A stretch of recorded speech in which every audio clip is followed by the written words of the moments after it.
하나님께서 오늘 저와 여러분에게 주시는 말씀 요한복음 8장 31절 32절 말씀입니다. 저와 여러분 하나님의 말씀 앞에 다 같이 일어났습니다. 하나님을 존중히 여깁니다. 바로 그 마음으로 저와 여러분 함께 읽겠습니다. 자, 시작. 예수께서 자기를 믿은 유대 사람들에게 말씀하셨다. 너희가 나의 말에 머물러 있으면 너희는 참으로 나의 제자들이다. 그리고 너희는 진리를 알게 될 것이며 진리가 너희를 자유롭게 할 것이다. 아멘. 앞뒤 좌우로 5명 이상 시작. 하늘 복 많이 받으세요.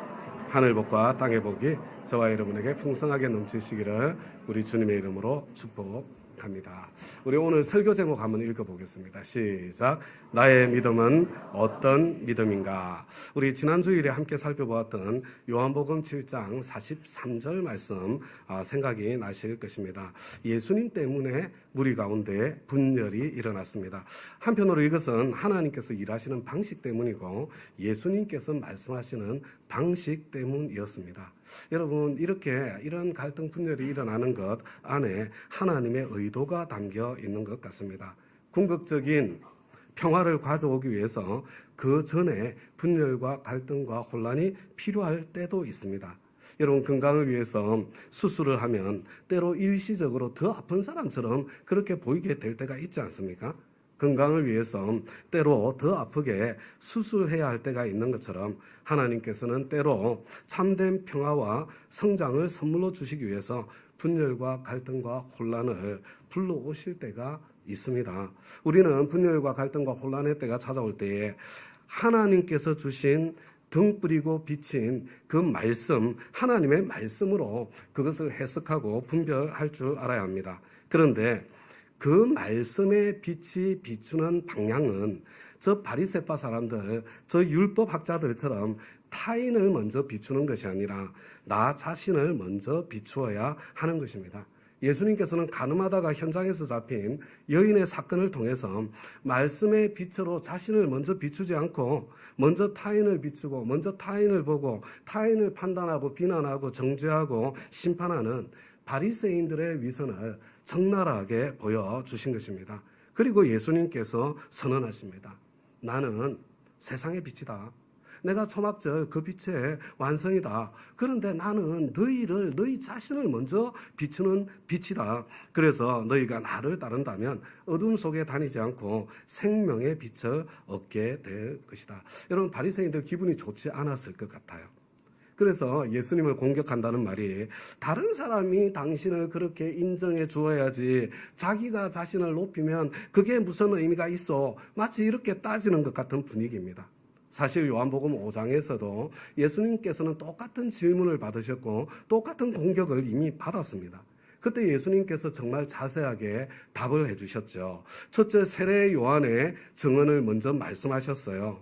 예수님은 사람의 증언을 필요로 하는 분이 아니었지만 다만 너희가 구원을 얻을 수 있도록 어떻게 해서든지 너희가 구원을 받기 바라기 때문에 당시 유대인들이라면 누구나 인정하고 존경했던 그 세례 요한이 나를 위해서 증언하지 않았냐, 이렇게 먼저 말씀하셨고, 둘째, 예수님 당신이 하신 일들이 당신에 대한 증언이라고 그랬어요. 내가 한 일 가운데 뭐 잘못된 일이 뭐가 있느냐, 이렇게 반문하시는 것 같습니다. 그리고 세 번째로 하나님 아버지께서 직접 당신을 증거해 주신다고 말씀하셨습니다. 예수님을 통해서 일어나는 이 표징들은 하나님께서 함께 하셔서 예수님을 인정해 주시는 하나님의 증언과 같지 않습니까?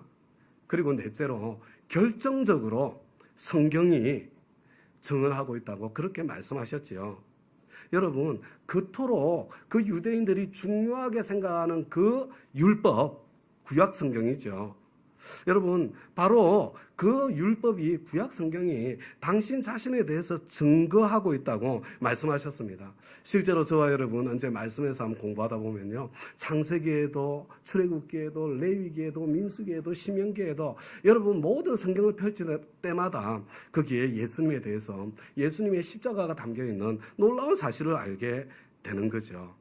모세가 기록한 율법에도 예수님 당신을 증언하고 있는데 너희들 유대인들이 실제로는 모세의 그 율법을 믿지 않으니까 예수님 당신도 믿지 못하는 것이라고 그렇게 지적하신 것입니다.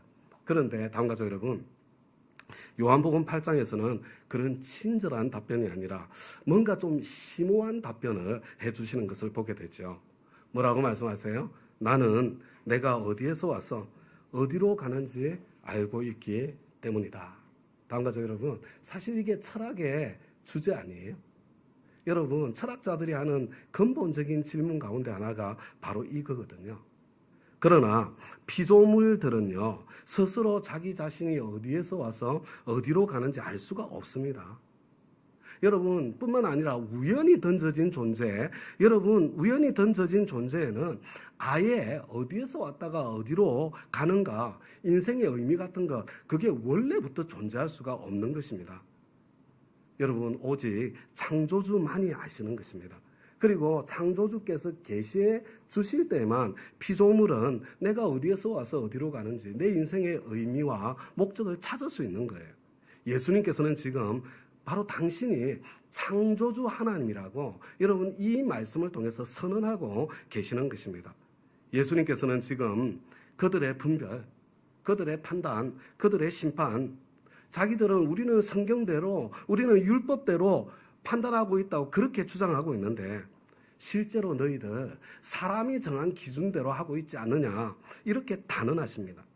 여러분, 그들의 실체가 가늠하다 현장에서 잡힌 여인을 판단할 때 적나라하게 드러났거든요. 그들이 성경의 빛을 사용하는 방식은 선택적이고 편파적이었습니다. 자기 자신에게도 자기 편들에게도 비추지 않았어요. 그저 자신들이 공격하고 싶은 대상에게만 성경을 비추는 겁니다. 그렇기 때문에 그들이 아무리 성경을 사용하고 있다고 하더라도 그것은 사람이 정한 기준일 뿐인 것입니다. 예수님께서 계속해서 말씀하시죠. 나는 아무도 판단하지 않는다. 예수님께서는 가늠하다가 현장에서 잡힌 여인조차도 판단하지 않았어요. 여러분, 저와 여러분 그 여인의 사연을 다 알고 있습니까? 정말로 그 여인이 함부로 판단받고 정죄받아야 될 사람이라는 여러분 그렇게 단정할 수 있는 증거가 있나요? 그러나 내가 심판하면 참되다 이렇게 말씀하십니다. 왜요? 나는 혼자서 판단하지 않고 하나님과 함께 하나님의 판단에 동참하기 때문이다. 다음 가족 여러분, 저와 여러분 사람을 판단하고 비난하고 비판하고 정죄할 때에 여러분 그것이 하나님 자리에서는 죄라는 것, 여러분 윤리 도덕적으로 자꾸 생각해서 그렇죠. 관계의 관점에서 생각해 보세요. 여러분 이게 어떤 죄보다도 더 큰 하나님 노릇하는 죄라는 것, 그것을 잊지 마시기 바랍니다. 다음 가족 여러분, 저와 여러분은 사연을 다 모릅니다. 당시 유대인들이 어떻게 예수님께서 요셉과 마리아의 아들이 되었는지 그 사연을 어떻게 알 수가 있었겠어요? 어떻게 당시 유대인들이 베들레헴에서 태어나신 예수님께서 갈릴리 나사렛에서 성장하실 수밖에 없었다는 그 사연을 어떻게 알 수 있었겠습니까? 저와 여러분 똑같아요. 저와 여러분은 사연을 다 모르는 존재입니다. 그렇기 때문에 무슨 일이든 어떤 사람이든 여러분 너무 쉽게 단정 짓고 여러분 그것을 넘어서 비난하고 판단하고 정죄하고 미워하는 여러분 그런 교만한 자리에 서서는 안 된다는 것, 이게 어떤 죄보다도 더 큰 죄일 수 있다는 것, 그것을 함께 기억할 수 있기를 바랍니다. 여러분 예수님 얼마든지 판단하고 정죄하셔도 되는 분 아니세요? 그 예수님조차도 현장에서 잡혀온 그 여인조차도 판단하지 않으시는데 하물며 저와 여러분이 어떻게 감히 저와 여러분이 누구라고 형제 자매를 쉽게 판단하고 비난하고 단정짓고 정죄하는 그런 자리에 설 수 있겠습니까? 여러분 이 18절의 말씀이요, 이 예수님의 대답이요, 당신이 스스로 자신에 대해서 증언하니 당신의 증언은 참되지 못하오, 이 13절의 바리새인들의 공격이거든요. 여기에 대한 예수님의 대답의 결론이 18절이에요. 나는 내가 나를 증언해도 되는 존재야. 그죠? 왜? 나는 어디에서 와서 어디로 왔는지 알고 있으니까. 그런데 그뿐만 아니라 하나님께서 나를 증언해 주신다는 그런 말씀이죠. 다음 가족 여러분, 하나님께서 어떻게 예수님을 증언해 주셨습니까? 히브리서 2장 4절에 이렇게 되어 있습니다. 하나님도 표적들과 기사들과 여러 가지 능력과 자기 뜻을 따라 성령이 나누어 주신 것으로서 그들과 함께 증언하셨느니라. 여러분, 이게 하나님께서 증언하시는 방식이에요. 예수님을 통해서 하나님만 하실 수 있는 수많은 표징들을 통해서 이미 하나님께서는 예수님이 그분이라는 것을 여러분 증언해 주신 거예요. 그런데 여러분 한번 보세요.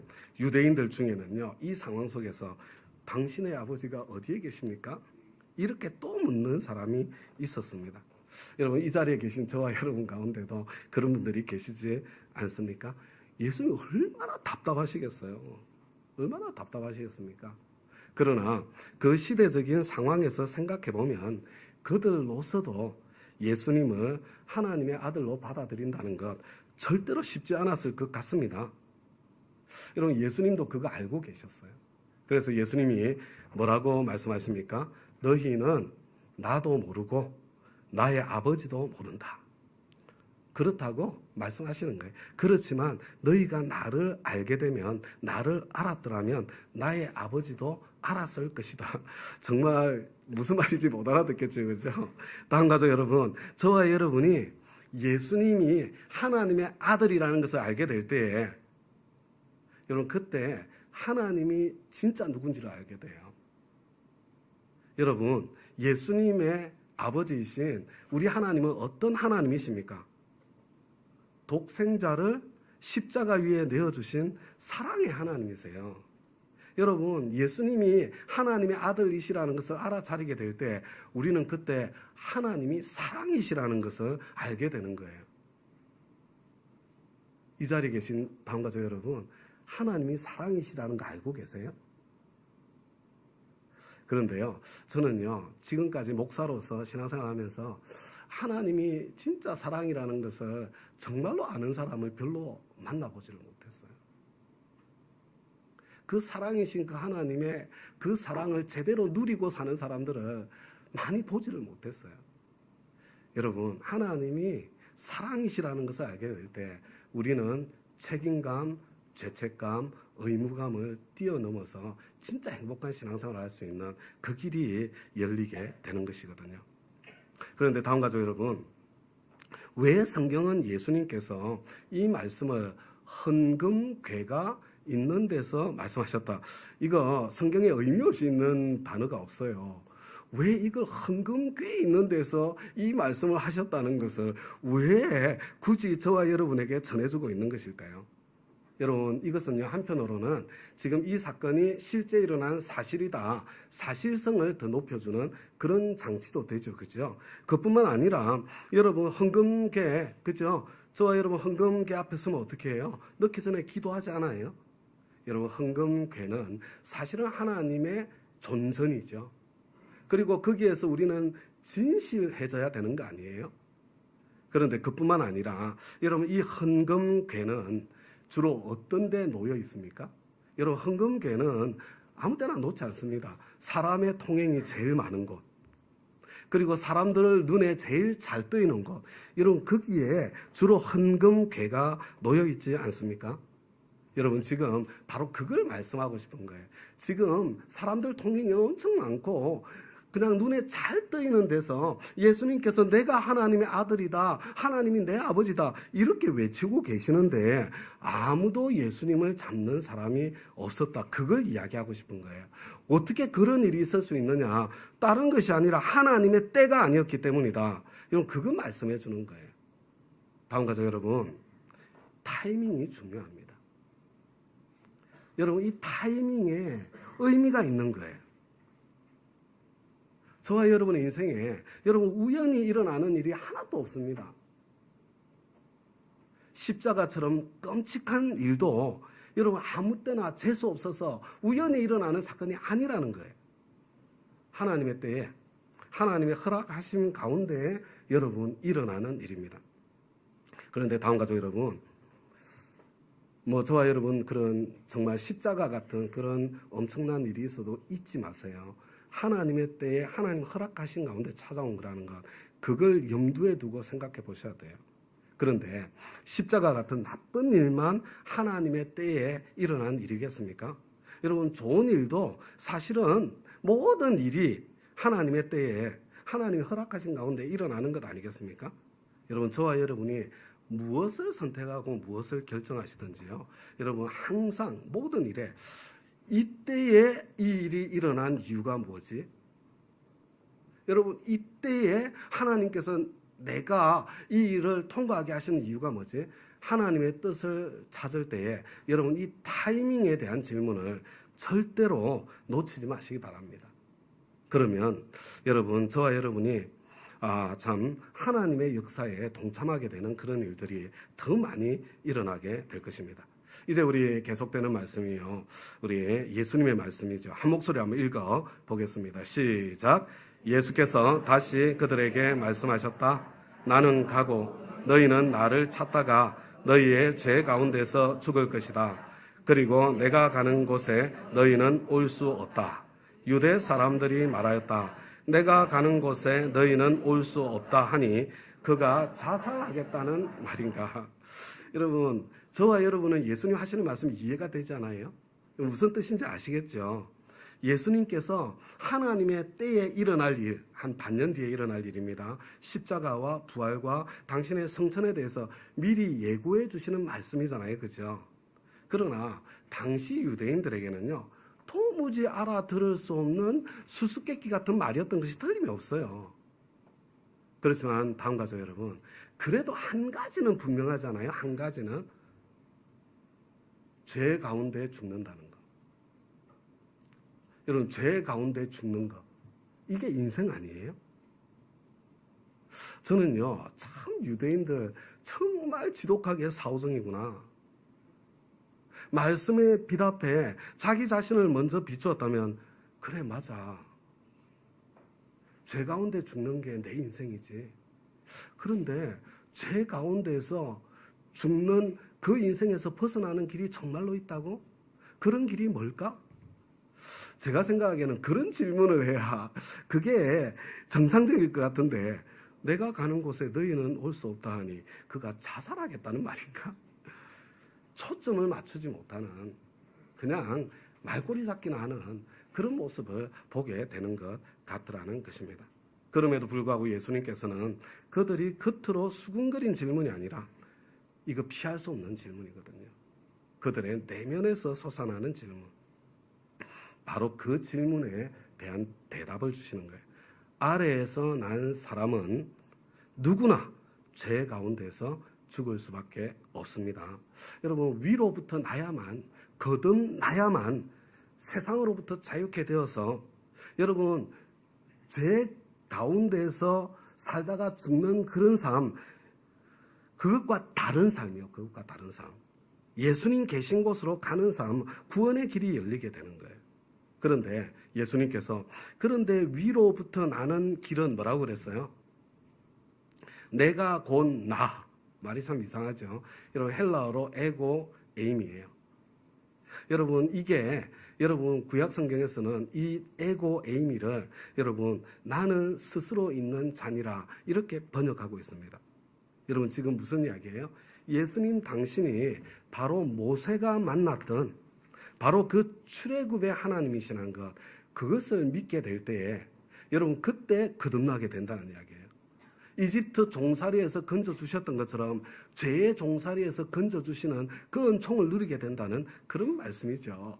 그런데 여러분, 지금 저와 여러분도 알아듣기가 쉽지 않은데, 여러분 지금 이 메시지가 그들이 알아듣겠어요? 여러분, 이 메시지는 그들에게는 감추어져 있는 거예요. 언제 이들이 깨달아 알게 돼요? 십자가 부활 사건 이후에. 여러분, 그 사건이 일어나고, 바로 그 말씀이었구나. 여러분, 그때 비로소 생생하게 드러나게 되는 것입니다. 그러니까 이스라엘 백성들이요, 당신 누구요? 무슨 이야기예요? 지금 계속 마음속에 혼란과 갈등, 분열이 막 마음속에서 일어나는 거예요. 예수님 말씀을 들으면 들을수록 혼란스러운 거예요. 도대체 이 사람 뭐지? 이 사람 누구지? 정말 하나님의 아들이신가? 이 사람 진짜 메시아인가?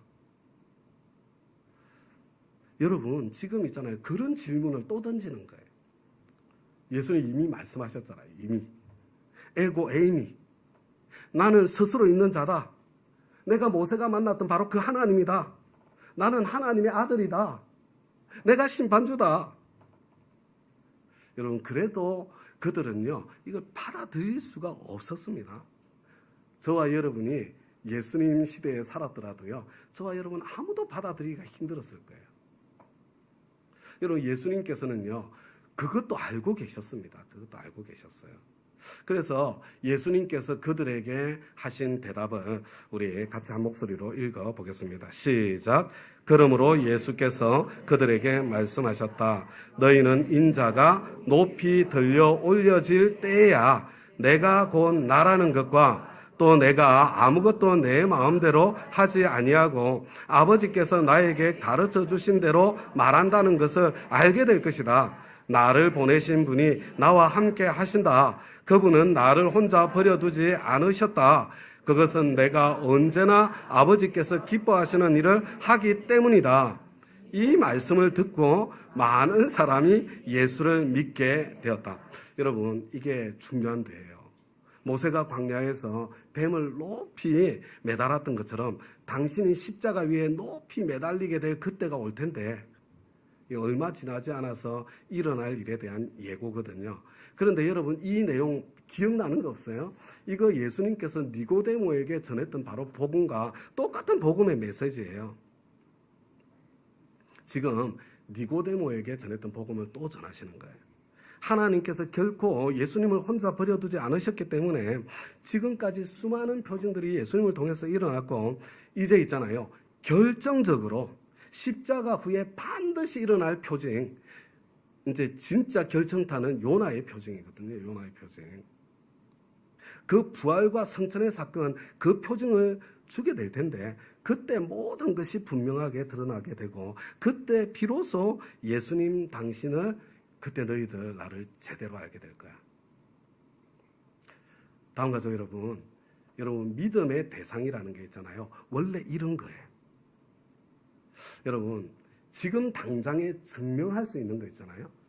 여러분, 지금 당장에 증명할 수 있는 것은 믿음의 대상이 아니에요. 여러분, 지금 당장에 증명할 수 있는 걸 왜 믿습니까? 그건 증명해서 확인해서 알면 되는 거지. 여러분, 이게 믿음의 대상이 된다는 것은요, 지금 당장에는 증명할 수 없는 것이기 때문에, 여러분, 믿음의 대상이 된다는 것은 여러분 그것 때문에 위험을 감수하는 모험이 포함된다는 거고요. 위험이 담겨 있기 때문에 여러분, 내가 선택하고 결정하는 나의 결정이 믿음이에요.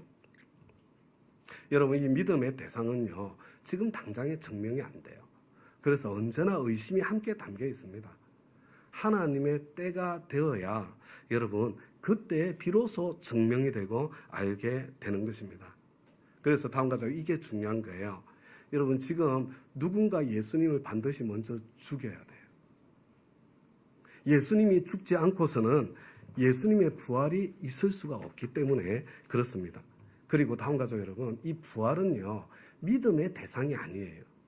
여러분, 이 부활은 믿음의 증거입니다. 우리는 예수님의 부활 때문에 비로소 십자가에 매달려 죽으신 그분이 바로 하나님의 아들이라는 것, 그것을 알게 되는 거예요. 우리 사도행전 17장 30절과 31절 말씀 다 같이 한 목소리로 읽겠습니다. 시작. 알지 못하던 시대에는 하나님이 간과하셨거니와 이제는 어디든지 사람에게 다 명하사 회개하라 하셨으니 이는 정하신 사람으로 하여금 천하를 공의로 심판한 날을 작정하시고 이에 그를 죽은 자 가운데서 다시 살리신 것으로 모든 사람에게 믿을 만한 증거를 주셨음이니라 하니라. 예수님은 죽은 자 가운데 부활하신 것을 통해서 능력으로 자기가 하나님의 아들이심을 있잖아요, 하나님의 아들로 인정되셨거든요. 이게 로마서 1장 말씀이에요. 1장 말씀. 여러분, 예수님께서 하나님의 사람들의 인정이 필요해서가 아니에요. 여러분, 저와 여러분을 어떻게 해서든지 구원받기를 바라시는 그 마음 때문에 저와 여러분들이 믿을 수밖에 없는 증거로 여러분 이 부활 사건을 주신 것입니다.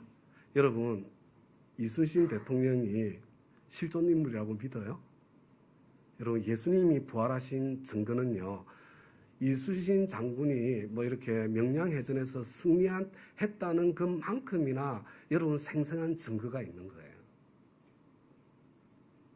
십자가를 통해서 하나님의 그 크신 사랑을 보여주신 거고요. 그리고 부활을 통해서 그 크신 사랑이 그냥 만들어낸 거짓말이 아니고 틀림없이 사실이라는 걸 부활을 통해서 확정해 주신 것입니다. 하나님께서 이렇게 믿을 만한 증거를 주셨는데도 그래도 끝까지 거절하면 그러면 어쩔 수 없는 거죠. 하나님이 무슨 증거를 더 주실 수 있겠어요?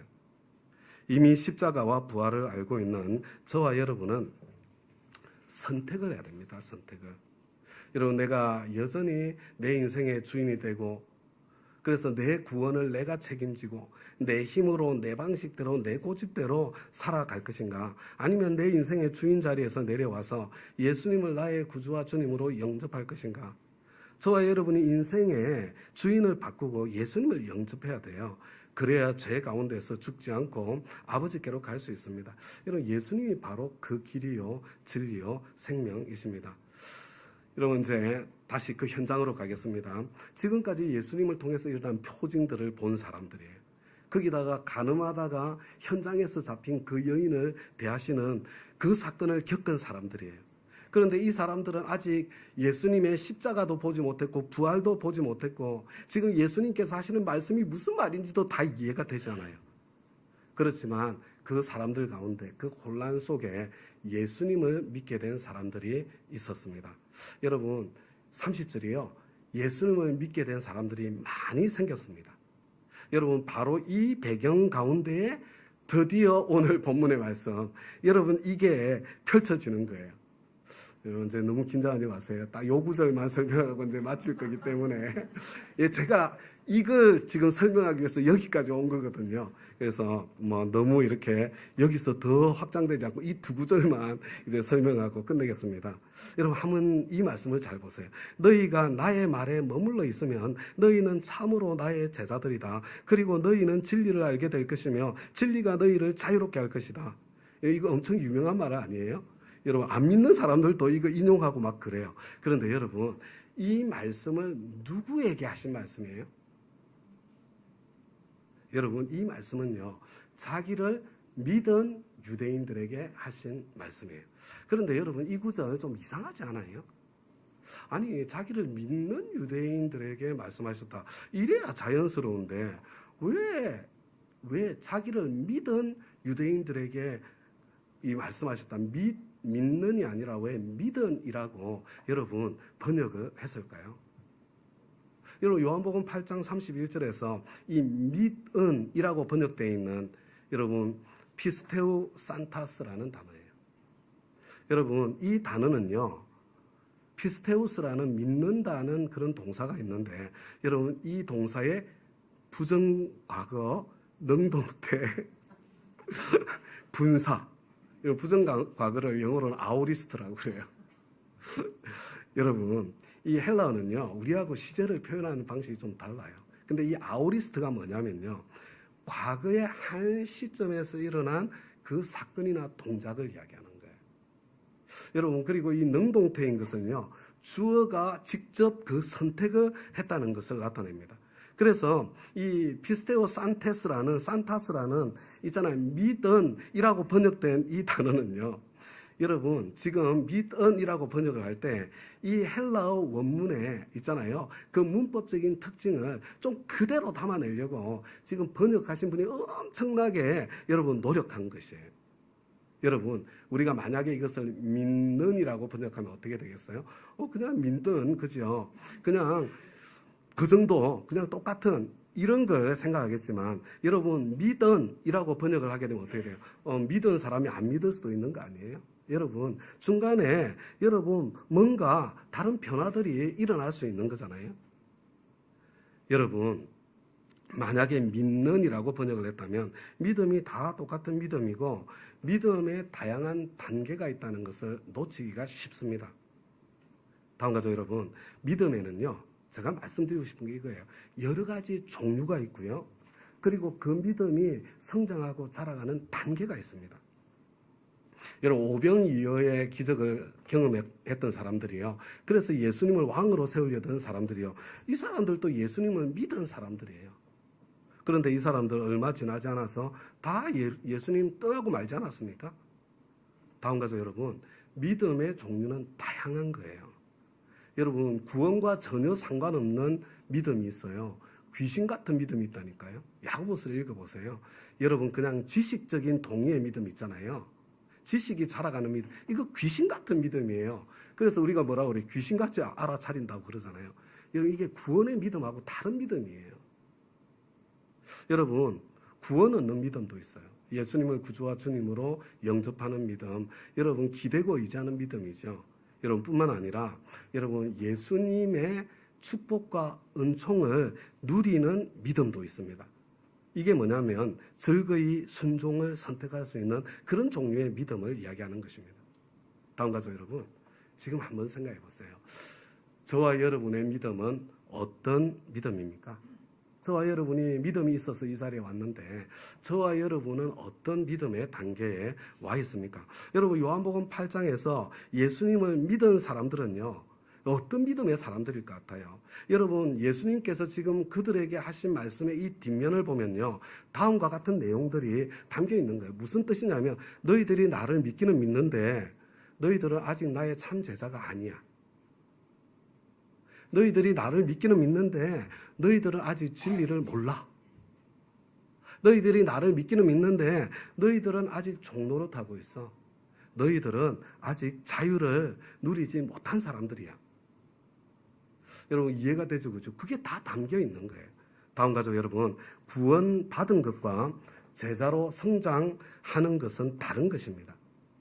구원이 굉장히 좋은 거예요. 그런데 여러분, 구원은 입학일 뿐이에요. 여러분, 좋은 대학교에 입학했어요. 기분 좋죠? 그걸로 땡이에요? 끝이에요? 아니요. 여러분, 구원은 입학일 뿐이에요. 여러분, 제자로 성장하고 자라가야 여러분 자란 만큼 풍성한 삶, 자유의 삶을 누릴 수 있는 것입니다. 여러분, 제자로 성장하는 과정, 이 과정은요, 진리를 알아가는 과정이고요. 진리는 예수님이에요. 예수님을 알아가는 과정입니다. 그런데 여러분, 여기서 안다는 것은 저와 여러분이 이미 잘 알고 있는 것처럼 여러분, 지식적인 알미 성장하는 것을 이야기하는 것이 아니에요. 여러분, 이 알은요, 경험적인 알을 이야기를 하는 것입니다. 다음 가죠, 여러분. 이 말씀을 다시 자세히 보세요. 진리 자체가 저와 여러분을 자유케 해주는 것이 아니에요. 내가 알게 된 진리, 내가 경험으로 아는 진리, 내가 진리를 경험하고 누린 만큼 여러분, 그 진리가 나를 자유케 해주는 것입니다. 그리고 여러분, 여기서 진리는 예수님 당신을 이야기하고 있는 거예요. 여러분, 저와 여러분이 예수님을 알고 누린 만큼 여러분, 성경 지식으로 자유를 누리는 게 아니에요. 예수님을 알고 누린 만큼 저와 여러분은 점점 더 자유케 되는 것입니다. 그리고 자유는 여러분, 묶여있던 것이 풀어질 때 자유라고 하지 않습니까? 치유와 회복을 의미하는 거예요. 정말로 중요한 것은 뭐냐면 저와 여러분이 진리를 알고 있는 사람이 맞는가? 저와 여러분이 그 자유를 정말로 누리고 있는 사람이 맞는가? 이게 중요한 거죠. 자, 그렇다면 지금 그들이 예수님을 믿었음에도 불구하고 그들은 지금 여전히 종노릇하고 있다고 말씀드렸죠. 그죠? 그들은 도대체 지금 무엇에 종노릇하고 있는 것일까? 여기에 대해서는 이제 다음 주에 이어지는 본문에서 그게 나와요, 여러분. 그 다음 주에 우리가 살펴볼 거고요. 오늘은 한 가지를 기억해 주세요. 믿음에는 여러 종류가 있고 믿음은 성장하고 자라가는 것이고 내가 성장한 만큼 자유를 누리게 되는 것이다. 그러면 딱 저와 여러분에게 한 가지 질문이 남잖아요. 그럼 어떻게 자라게 되는데요? 이 질문이 남는 거잖아요. 자, 여러분, 저 안에서 답을 찾으세요. 저와 여러분이 어떻게 믿음이 자라게 돼요? 너희가 나의 말에 머물러 있으면, 저와 여러분이 주님의 말씀에 머물러 있을 때에 바로 그때에 그와 같은 일이 일어나게 되는 거예요. 그러면 도대체 저와 여러분이 주님의 말씀에 머물러 있다는 것은 무엇을 의미하는 것일까요? 여러분, 이 머물러 있다는 뜻의 이 단어 있잖아요. 이게 헬라어로 여러분 생명상 할 때 휘포메노 생각나세요? 밑에서 버티고 있는 거. 이 메노라는 그 단어예요, 그 단어. 이게 요한복음에서 엄청 중요한 단어입니다. 그런데 여러분 여기서 머물러 있다고 번역된 이 단어 있잖아요. 메노라는 동사의 현재 능동태 가정법 단수 형태인 메네테라는 그런 단어로 쓰여져 있는 그런 단어예요. 여러분 이게 중요한 게 현재 능동태예요. 이게 무슨 말이냐면요. 적극적으로 지속적으로 이렇게 있잖아요. 이 계속되는 것, 이걸 지금 강조하고 있는 거예요. 여러분 이게 주님의 말씀에 머물러 있다는 것은 어쩌다가 한두 번 하는 것을 이야기하는 것이 아니에요. 지속적으로 반복적으로 여러분 끝까지 예수님 말씀 안에 머물러 있으면서 그 말씀과 막 부대끼고 씨름하면서 그대로 살아보려고 시도하는 여러분 그 삶의 태도. 여러분 이게 메네테 머물러 있는 여러분 바로 그것을 이야기하는 거예요. 이게 성장의 통로예요. 다음 가죠 여러분. 이제 좀 감이 오지 않아요? 이게 뭐예요? 이게 하나님을 경험하는 삶에서 우리가 배우고 익히려고 하는 여러분 바로 그것이 있잖아요. 이 메네테에서 머물러 있는 삶을 지금 배우고 연습하는 거예요. 여러분 그게 날마다 예수님을 먹고 마시는 삶이고 그게 바로 하나님께서 보내시는 분을 믿어드리는 삶이고요. 그게 예수가 내 안에 내가 예수 안에 사는 삶이고요. 여러분 요한복음이 다 같은 게 반복이 되는 거예요. 여러분 그런데 바로 이것의 구체적인 모습이 뭐라고요? 이 본질을 담는 그릇이 뭐라고요? 그게 날마다 경청의 방 큐티를 하며 사는 삶이에요. 그리고 이것의 출발점이 뭐라고 말씀드렸습니까?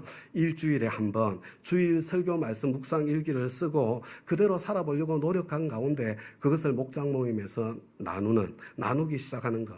그래서 이거 일주일에 하루 하는 것으로 시작했지만 이게 이틀이 되고 사흘이 되고 날마다의 삶으로 변해서 날마다의 경청의 방 큐티 일기를 쓰는 삶으로 성장해 가는 것. 우리는 이것을 확신의 삶 1대1을 통해서 배우고 전수하며 하경삶 1대1을 통해서 완성하는 것입니다. 자, 여러분들 중에 지금 그런 분들 계시죠? 이야, 목사님 해도 너무하네. 아니, 3주째 같은 이야기를 또 하네. 완전히 이건 잔소리구나, 잔소리. 혹시 여러분 그렇게 생각하시는 분 이 자리에 계시지 않습니까? 근데 다음 가족 여러분, 지금 제가 3주째 같은 이야기를 하는 게 아니지 않아요? 여러분, 예수님께서 요한복음을 통해서 지금 3주째 계속 같은 말씀을 하고 계신 거 아닙니까? 그러니까 여러분, 해도 너무한 사람은 제가 아니고 여러분들 아니에요?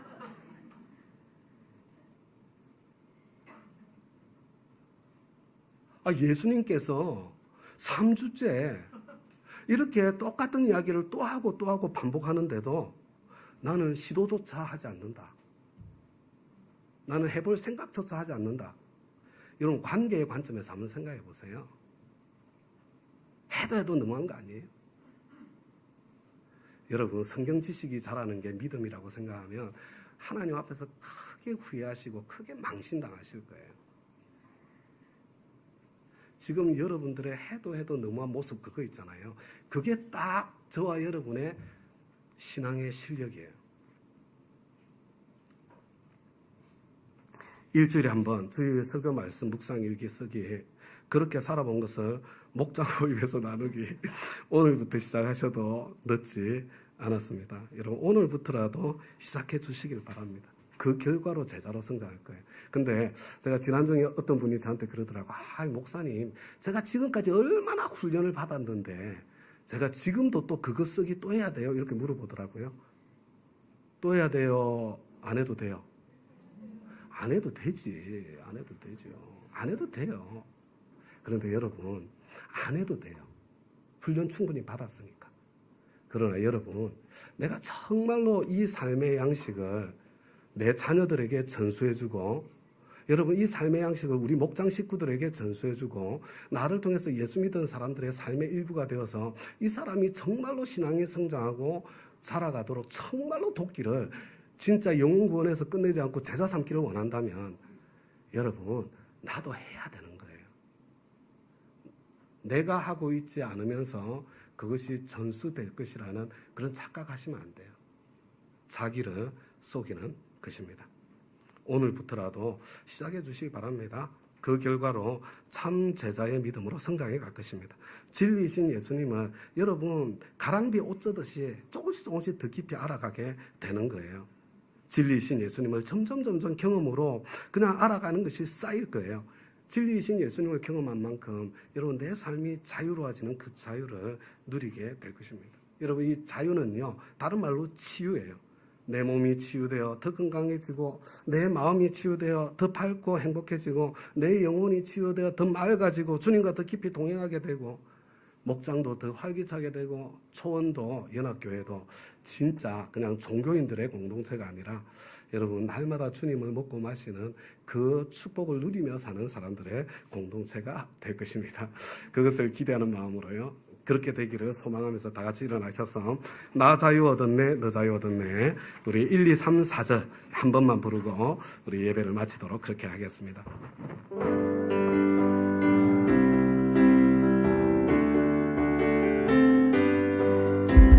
나 자유 얻었네 너 자유 얻었네 우리 자유 얻었네, 나 자유 얻었네 너 자유 얻었네 우리 자유 얻었네. 주 말씀하시길 죄사슬 끊겼네 우리 자유 얻었네. 할렐루야. 나 자유 얻었네 너 자유 얻었네 우리 자유 얻었네. 나 구원 받았네 너 구원 받았네 우리 구원 받았네. 나 구원 받았네 너 구원 받았네 우리 구원 받았네. 주 말씀하시길 죄사슬 끊겼네 우리 자유 얻었네. 할렐루야. 나 구원 받았네 너 구원 받았네 우리 구원 받았네. 나 자유 얻었네 너 자유 얻었네 우리 자유 얻었네. 나 자유 얻었네 너 자유 얻었네 우리 자유 얻었네. 주 말씀하시길 죄사슬 끊겼네 우리 자유 얻었네. 할렐루야. 나 성령 받았네 너 성령 받았네 우리 성령 받았네. 나 기뻐하겠네 너 기뻐하겠네 우리 기뻐하겠네. 나 기뻐하겠네 너 기뻐하겠네 우리 기뻐하겠네. 주 말씀하시길 죄사슬 끊겼네 우리 자유 얻었네. 할렐루야. 나 기뻐하겠네 너 기뻐하겠네 우리 기뻐하겠네. 이제 삶의 예배를 드리기 위해 각자의 가정으로 학교로 일터로 우리 동네로 그리고 세상을 향해 힘차게 나아가겠습니다. 이제는 우리 주 예수 그리스도의 은혜와 하나님 아버지의 그 놀라우신 사랑과 성령님의 감동 감화 교통 충만한 역사하심 자유케 하심 그 풍성함을 누리게 하심이 사랑하는 우리 다운 가족 한 분 한 분의 머리 위에 특별히 그것을 기대하면서 첫 발걸음을 내딛는 우리 다운 가족의 머리 위에 지금부터 영원까지 함께 하시기를 우리 주 예수 그리스도의 이름으로 간절히 축원하옵나이다. 아멘.